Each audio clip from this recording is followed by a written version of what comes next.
नमस्कार दोस्तों, स्वागत है आपका साइट फॉर वर्ल्ड के ऑफिशियल लर्निंग प्लेटफॉर्म पर, जहां स्टूडेंट्स और जॉब सीकर्स के लिए करियर, टेक्नोलॉजी और प्लेसमेंट से जुड़ी इंडस्ट्री ओरिएंटेड और प्रैक्टिकल नॉलेज दी जाती है।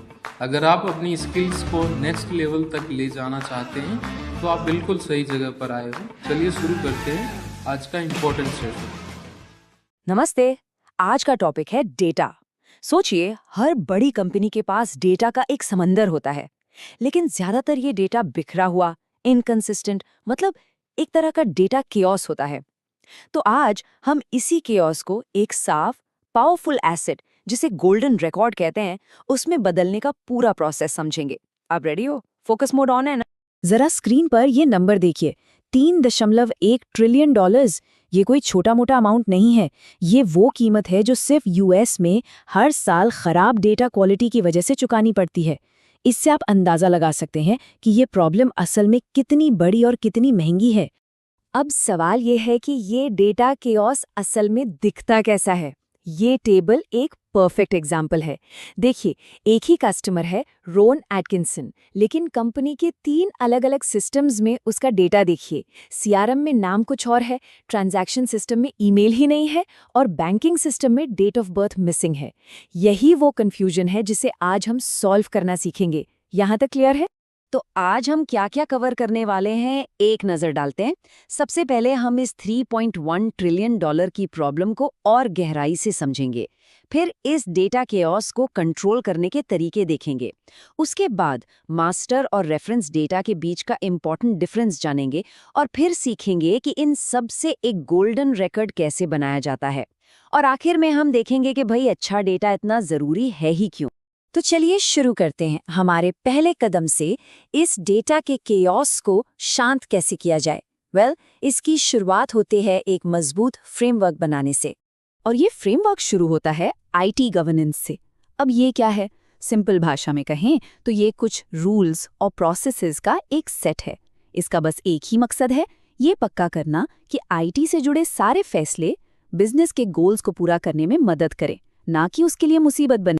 गवर्नेंस के अंदर ही आते हैं क्वालिटी सिस्टम्स। इसमें पहला है क्वालिटी अश्योरेंस या क्यूए। इसे ऐसे समझिए जैसे घर बनाने से पहले एक आर्किटेक्ट पूरा नक्शा यानी ब्लूप्रिंट तैयार करता है। क्यूए भी वैसा ही एक सिस्टम डिजाइन करता है जिसका काम है डेटा को शुरू से ही साफ और भरोसेमंद बनाए रखना। ये प्रोसेस पर फोकस करता है ताकि गलतियां हो ही नहीं। समझ आ रहा है? और अगर क्यूए आर्किटेक्ट का प्लान है तो क्वालिटी कंट्रोल यानी क्यूसी वो इंजीनियर है जो साइट पर काम की क्वालिटी चेक करता है। ये वो स्पेसिफिक टेक्निक्स और टूल्स हैं जो क्यूए सिस्टम के अंदर इस्तेमाल होते हैं। इसका काम है डेटा को रियल टाइम में चेक करके उसकी क्वालिटी को मेजर करना है। तो दोनों में मेन डिफरेंस क्या है? ध्यान से सुनना, ये इंपॉर्टेंट है। क्यूए प्रोएक्टिव है, मतलब ये गलतियों को होने से रोकने के लिए सिस्टम बनाता है, जबकि क्यूसी रिएक्टिव है। ये प्रोसेस के दौरान डेटा को चेक करके प्रॉब्लम्स को पकड़ता है। एक है प्लान तो दूसरा है उस प्लान पर एक्शन। ठीक है? ओके, अब हम डेटा की दुनिया के 2 बहुत ही जरूरी कॉन्सेप्ट्स को समझेंगे, मास्टर डेटा और रेफरेंस डेटा। इनके बीच का फर्क समझना डेटा मैनेजमेंट की फाउंडेशन है। रेडी हो नेक्स्ट स्टेप के लिए? मास्टर डेटा आपके बिजनेस का हीरो डेटा है। ये आपके बिजनेस के सबसे जरूरी सवालों जैसे कौन और क्या का जवाब देता है। इसमें आपके कस्टमर्स, आपके प्रोडक्ट्स, आपके सप्लायर्स, इन सब की कोर इन्फॉर्मेशन होती है। ये वो डेटा है जो पूरी कंपनी में शेयर होता है और सबसे वैल्यूएबल माना जाता है। और रेफरेंस डेटा एक तरह से उस हीरो डेटा की रूल बुक या डिक्शनरी है। ये वो स्टैंडर्ड वैल्यूज का सेट है जो दूसरे डेटा को कैटेगराइज करने के काम आता है, जैसे कि country codes, in for India, US for America, या करेंसी टाइप्स जैसे आईएनआर, यूएसडी। ये डेटा में कंसिस्टेंसी मतलब एक रूपता लाता है। अब यहाँ सबसे जरूरी बात क्या है? मास्टर डेटा डायनामिक होता है, मतलब वो बदलता रहता है। नई कस्टमर्स जुड़ते हैं, प्रोडक्ट्स अपडेट होते हैं। वहीं रेफरेंस डेटा ज्यादातर स्टैटिक रहता है, मतलब वो बहुत कम बदलता है। और यही stable reference data dynamic master data को एक स्ट्रक्चर और बेस देता है। तो अब तक हमने प्रॉब्लम समझी, अब आते हैं सॉल्यूशन पर।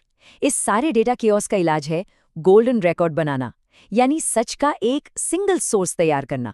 द गोल्डन रिकॉर्ड ये वो एक बिल्कुल परफेक्ट, कंप्लीट, एक्यूरेट और वेरीफाइड रिकॉर्ड है जिस पर पूरी कंपनी आंख बंद करके भरोसा कर सकती है।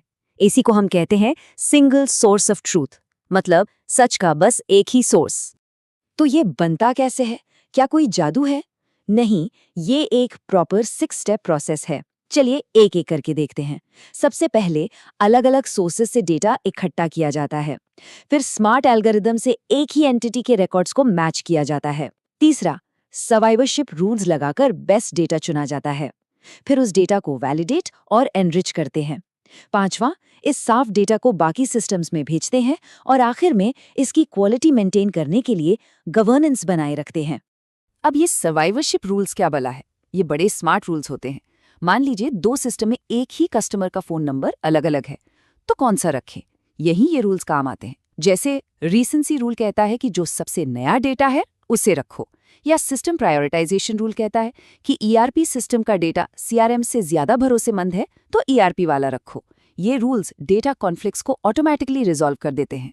इस पूरे सफर को समझने का एक और अच्छा तरीका है मेडालियन मॉडल। सोचिए, डेटा सोना बनने के प्रोसेस में है। सबसे पहले वो ब्रॉन्ज स्टेज में होता है, यानी रॉ अनक्लीन्ड डेटा।